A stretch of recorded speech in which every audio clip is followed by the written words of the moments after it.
All right, so I figured I should probably put out my real, genuine thoughts about the Broski cancer situation. I haven't really been overly protective of my thoughts. I guess maybe a bit because there's a lot of, I believe, pretty good, pretty cool people on that side of the issue who they take it real personally if you question this. Because they're very deeply involved. They like Broski quite a bit, and I mean, I guess I get it to a certain extent. I wish they wouldn't take it as a personal attack on them, because that's not what it is at all. Certainly not from my standpoint. I haven't criticized anybody else except for Joaquin involved in that situation, and that's because Joaquin just goes off into autistic spurg fits, and he actually makes any cause that he's advocating for or against, he hurts that cause. It doesn't even matter whether he's right or not, because it's the way he presents himself. He presents himself as somebody that people just don't like. And I think that human nature is that a person will naturally push against an issue if they're trying to be convinced by somebody who's unlikable. And that's how he comes up. That's how he comes off sometimes. But regarding my true, honest feelings about it, inside I just feel like it was a scam by Broski. I mean, and that hurts me to say, because he comes across as a very, I don't know, to me, maybe it's just my personal preference, but he comes across as a very likable person. But I've seen this kind of thing too many times. I've seen when we're looking at scams and we're looking at fraud and people who are trying to deceive other people, I've seen it too many times where they have a way of engineering things in their favor. For example, he's had a couple of GoFundMes in the past, I believe a year and a half. That's the time frame that I've heard. But I've seen both of these GoFundMes. One was started by him, that was for his mother, and the other one was started for someone else, and that was when he got mugged. And to me, it's all too convenient that somebody who is supposedly private about their personal life and what's going on with them is very upfront when it comes to things that result in money being given. Another thing is that I have been around people who can manipulate like this, where they understand that if they just put the idea out there, if they just put the thought out there, that there are good people who will pick that up and they'll run with it. They understand that they don't have to go out of their way to make a big deal out of it, to start something. All they have to do is put out the idea that something's wrong and that they need money, that money will help them out of the situation. In this case, cancer, and he needs money for medication. Of course, I don't know how the actual original conversation went, but it's all these details that seem to combine for me. The lack of supporting evidence, as far as I'm concerned, from what I've seen, there's still no supporting evidence of him having had cancer. There's evidence that he, at one point in time, he was in a hospital and at minimum got a checkup. There's evidence of that. That's the picture that we saw when he released a picture of him in the hospital.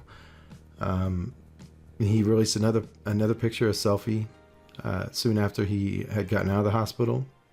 I think it was a day or two later, and in the selfie his neck was covered up, and it was when you look back on it and you approach the situation with the questions that are out there, that picture is very strange, because his blanket is pulled up to cover his neck. It seems very purposeful. So don't see the neck.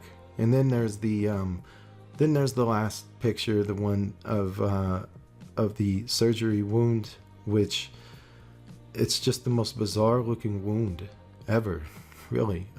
Especially 2 weeks later.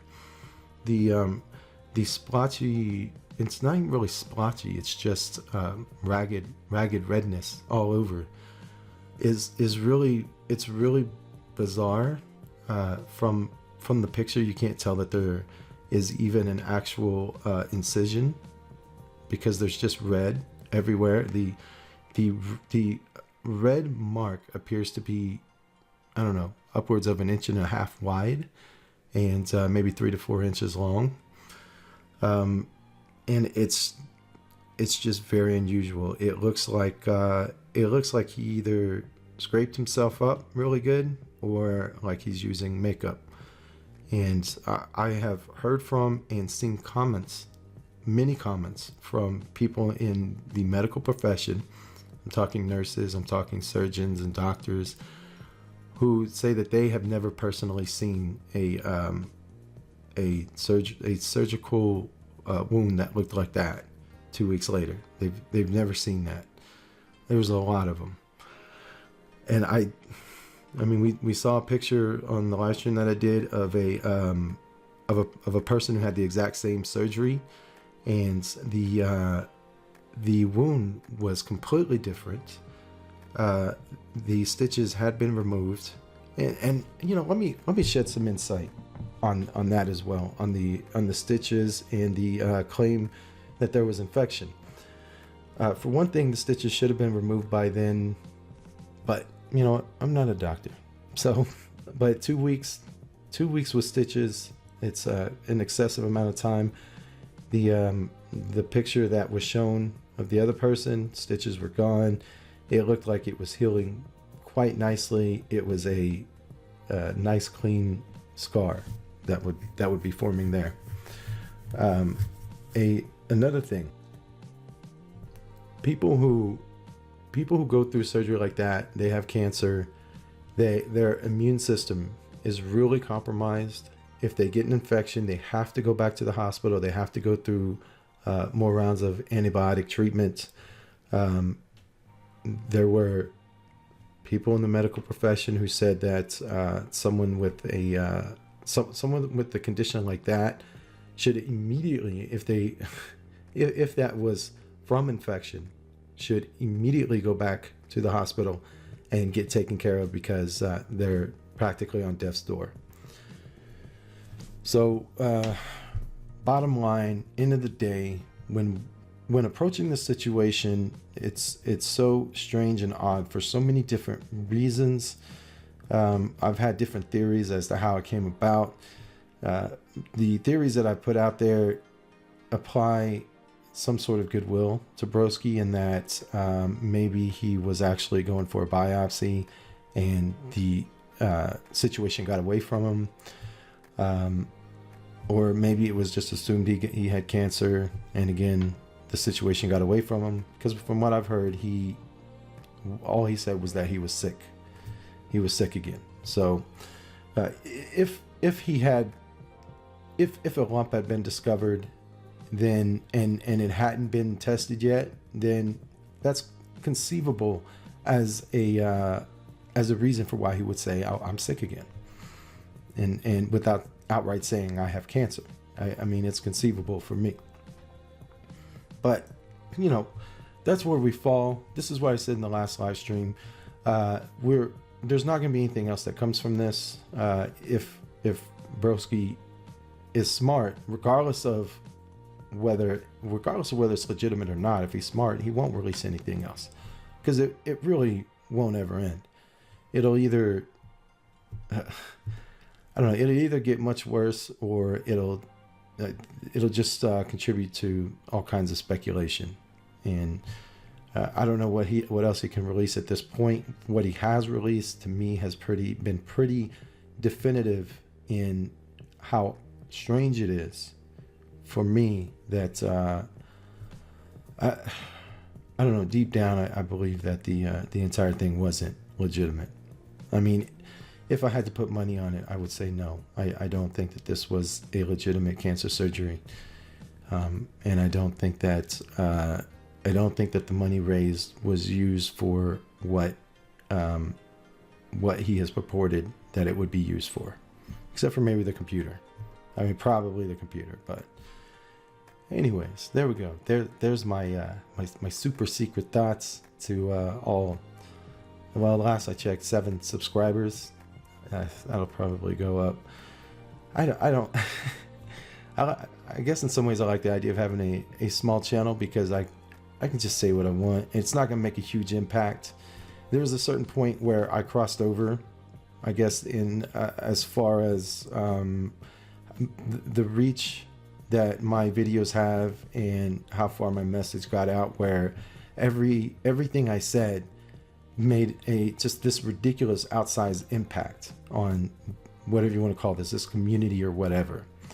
And it made me become really careful, I guess, about what I started putting out there, about the videos that I was making and what I had to say and so forth. Because if I pissed anybody off, if I pissed a group of people off, especially if, I don't know, I was wrong about anything, then I was gonna get like landed on with the fury of a mountain rolling down a cliff or something, I guess. I don't know. So with this channel, I can just say it and the whole world's not gonna end or whatever. I don't know. It's not like I'm anybody who's important or has a ridiculous amount of subscribers or whatever, but they're a freak out at some point in my channel's growth.